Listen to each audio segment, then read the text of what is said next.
The great Tim Legler pointed out, what I would challenge him on, however, is what he left out. Yes, they came in with a game plan. They made the necessary adjustments to start game two. But obviously, if you're Budenholzer, you're going up against Monty Williams and a coach on the floor in CP3, who hit about 50% of his shots, finished with 23 points, 8 assists, even though he turned the ball over 6 times. You see Devin Booker hitting shots early, okay, from three-point range, and assistant coaches are looking to talk to Budenholzer, and Budenholzer's not even listening to them, okay? He's not making any in-game adjustments. That was a pivotal problem as far as I'm concerned. We can look at Drew Holiday and no 7 for 21 shooting. He was absolutely awful offensively. Middleton, he really needs to look in the mirror. When Pat Connaughton has more points than you coming off the bench, he had 14, you had 11, even though you took 6 more shots. That's incredibly problematic. You waste an effort from Giannis Antetokounmpo, who was nothing short of sensational, and primarily because you didn't make the necessary in-game adjustments. It's like any time you throw a monkey wrench into the plan that Budenholzer had coming into it, then he seems to be a bit flummoxed. And I thought that was a problem tonight. They couldn't make the necessary adjustments. And by the way, guys, Tim Legler, me, Scott Van Pelt, none of us mentioned Mikal Bridges. 27 points tonight and 7 rebounds. And he hit about 50% of his shots as well. They probably didn't count on that.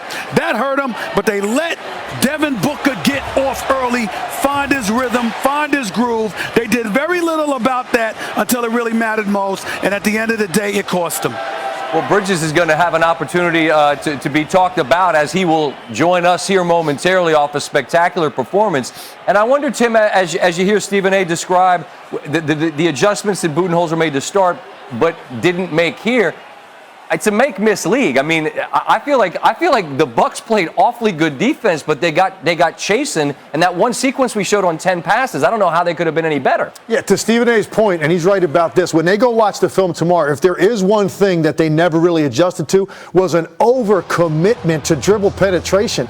You don't need to flood 3-4 guys to the lane on dribble penetration against Chris Paul, Devin Booker, Mikal Bridges. You don't. You've got length at the rim with Brook Lopez and Giannis Antetokounmpo. That's where the Bucks came up small.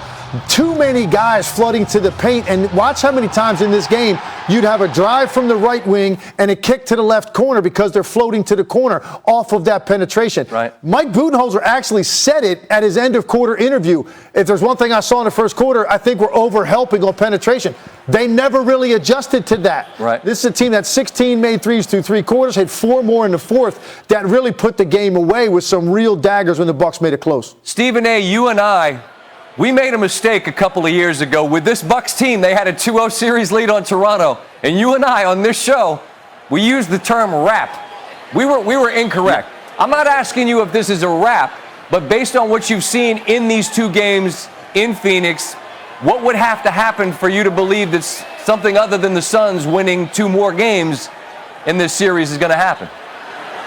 Well, Giannis has to get some help offensively from the backcourt, whether it's Drew Holiday or Middleton. Both of them are being paid exorbitant amount of dollars to show up when it counts, and they've been non-existent as far as I'm concerned on the offensive end of the floor. That would be one thing. Another thing is attack DeAndre Ayton. Remember, Dario Saric has torn his ACL, okay? And now tonight, Craig goes down, and he's got an injury as well. They're very thin on their front line. The Milwaukee Bucks are effective on their front line offensively. Attack the interior. Get Ayton out of there and make Phoenix go considerably small. So when you go small as the Milwaukee Bucks, you're still big because you got Giannis at the 5. This, to me, is something that they should be doing, and it's very simple. I'm not going to call it a wrap. We're not going to make the same mistake, SVP, that we made a couple of years ago against Toronto. But I will tell you this. You better win these 2 games, because if you only win one, I'm not going to disrespect them by assuming they're going to get swept. But if you don't win both of these games in Milwaukee, this series is going to end in 5 right here in Phoenix, and Phoenix is going to capture the championship.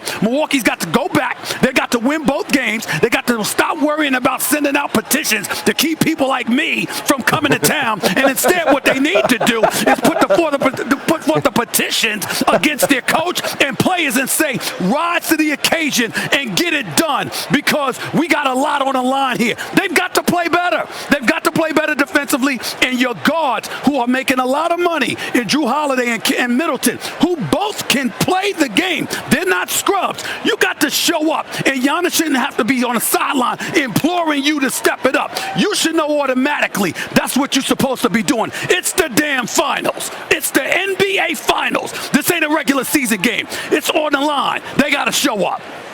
The point that Stephen A. makes about Saric being injured and Craig going out is interesting because I felt like we heard I felt like both Van Gundy and Jackson pointed out there was a fatigue level that evidenced itself at times with the Suns. Again, they had every answer, but at some point that depth, which was a luxury for this Suns team, is going to become, I don't want to say a weakness, but it's not a luxury anymore. The fatigue does feel like it could be a factor moving forward for the Suns team based on the absence of certainly Saric. We'll wait to find out about Craig. Yeah, defensively, no question. They're going to be very thin up front. I'm not even sure what their solution is going to be when they have to give DeAndre Ayton a blow now. They're not going to play Kaminsky a lot of minutes, so it's no question. Monty Williams has more buttons to push now as they go forward. The problem is this, though.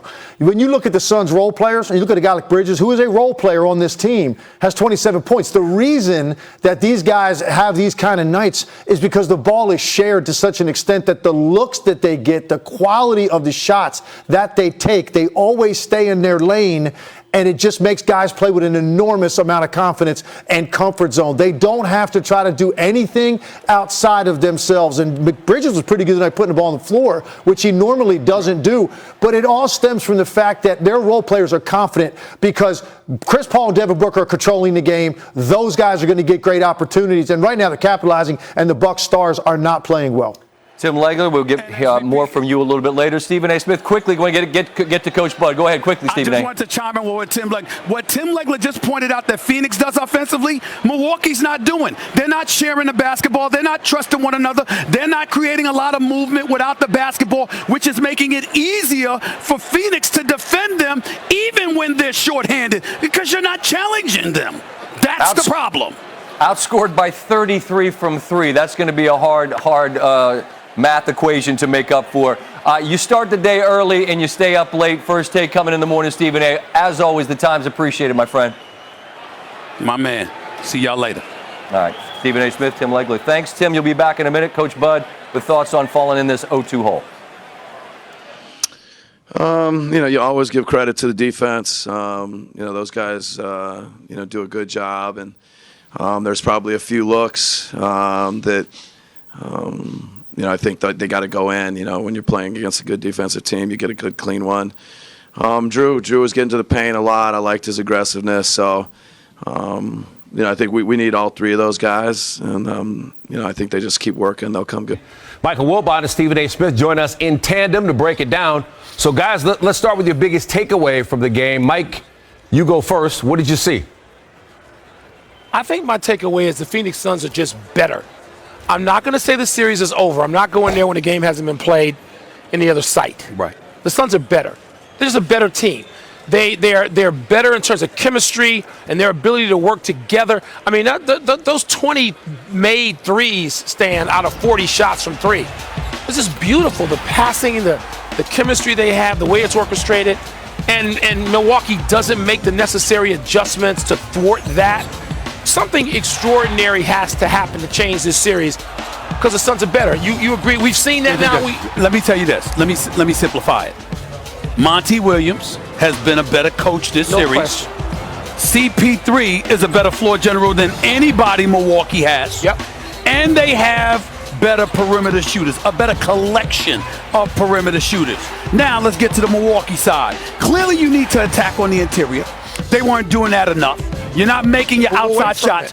And you've got two coaches that you're playing against in Monty Williams and Chris Paul who know what they're doing and are dictating and controlling tempo and defensive matchups that Budenholzer it doesn't seem he's been capable to make the adjustments. How about the pattern they fell back into, Stan? What happens in the third quarter when Milwaukee really has made up a deficit? Giannis has made up a deficit. Yes, by Gets to the himself. 5 or 6. What happens each time? Somehow, the Milwaukee Bucks start switching again defensively, and Devin Booker is on an island again with Lopez for the second straight game, something that they even admitted we can't do that. And he just lobs a couple of threes in, game over. And it's like we just saw this in the previous game. Game one, same floor, same venue, not work. and they're going back to it. So now you're wondering, okay, how much? If I'm not going to say it's a wrap, and I don't think Stephen A. is ready to say it's a wrap I'm yet. not either. But how much adjustment do they need to make to get a second game?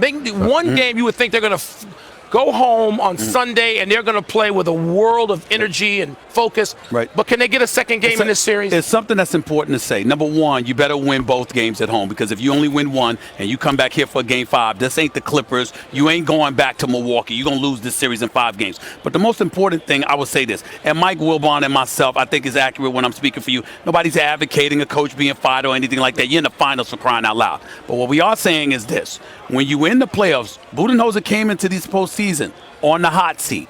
He was in the second round. They said, you better win or else. He was in the conference finals, and they said, you better win or else, which means that there are an abundance of people upstairs for the Milwaukee Bucks that have looked at some of the decisions that he's made and said, does he have the pulse of this team? Does he really, really get what these guys can do and what they can't do? They better win game 3 and 4. They better win game 3 and 4. I'm telling you that right now.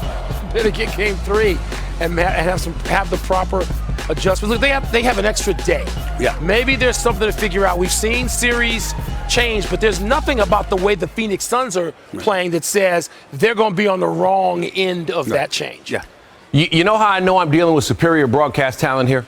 I ask one question, and you guys answer all the other ones I had before I even get to them. So, Well, makes my job easy. Friendships, and all that means is that we aim to please. If only Milwaukee felt the same way about Giannis Antetokounmpo. We want to please him. If they felt that way, it might be a different storyline that we're talking about right now. All right, but they didn't. We'll see what happens when they get the Deer District live in the building for Game 3. Guys, we appreciate it. All right, man, thanks, man.